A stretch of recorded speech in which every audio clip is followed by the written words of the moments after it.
Estamos dentro. 1:26 do mediodía, están vendo esa imaxe coa que nos fomos a publicidade fai uns minutos, o estado deplorable, Rocío Padín, dese Campo Santo no que te atopas en Barreiros, Lugo, onde o peor é que levan meses e meses pois con esa situación tan dolorosa para familiares e veciños, non?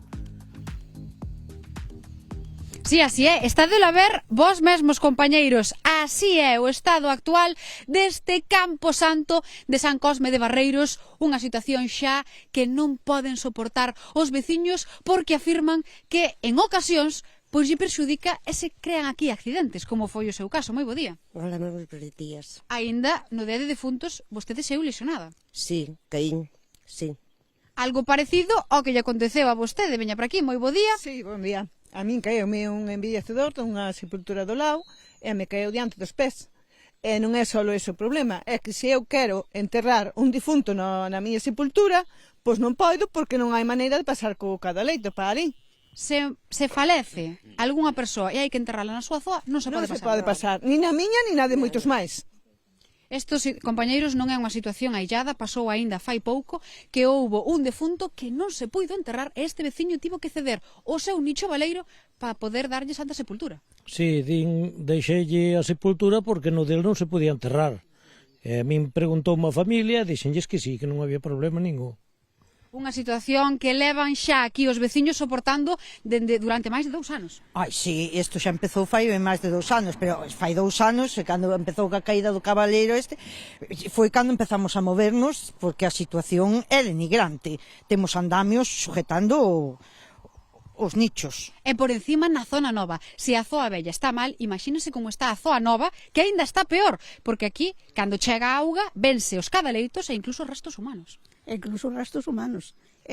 Tuvemos que cambiar os difuntos para outros nichos porque estamos afectados, estamos caendo todos os nichos.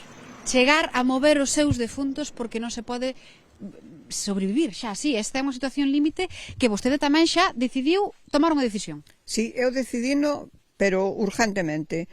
Si... Perdón. Non se preocupe, porque este é un problema que afecta ás familias. Se non se soluciona rapidamente, eu vou ter que tomar unha decisión moi drástica. Non quería levar daqui os meus difuntos de ningunha maneira, porque meu pai comprou ese trozo de suelo para facer unha casiña, decía, para toda a súa vida, e costoulle moito traballo chegar a ela.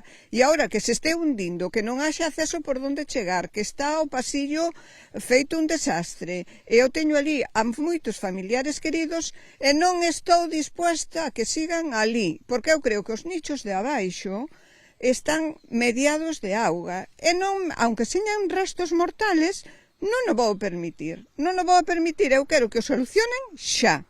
Xa ben, compañeiros, e que non é só os problemas estruturais, senón esa dor persoal que sentimos ao ver que os nosos difuntos non poden descansar en paz.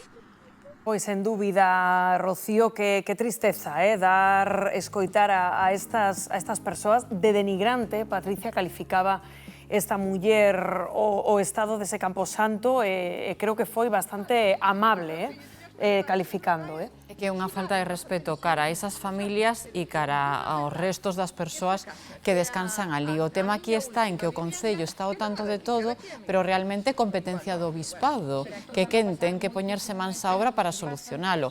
E digo eu que a solución tampouco pode ser tan complexa. É certo que puxeron andamiaxe, que cubriron algunhas zonas con lonas, porque como eles ben dicían, chegaban a ver restos cadavéricos da xente que estaba ali.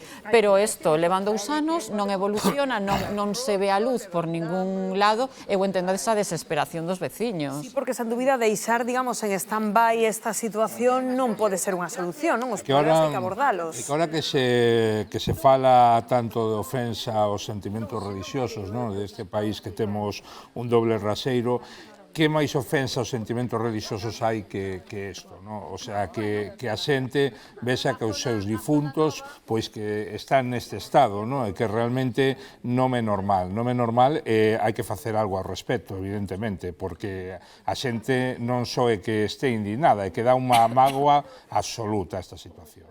Pois, sen dúbida, a ver se toman cartas no asunto, un biquiño aí moi forte para todos eses veciños de Barreiros. Seguiremos de preto esta situación aquí no termómetro. E agora, cando pasa un minuto da 1:30 da tarde, abordamos outro asunto que de seguida profundizaremos sobre el con Xiana Albor, que é o que se chama a pegada hídrica. Non sei se pararon a pensar algunha vez que cada un de nós o día consume máis de 6.000 litros de auga. Somos conscientes no noso día a día facendo as nosas actividades diarias para forrar?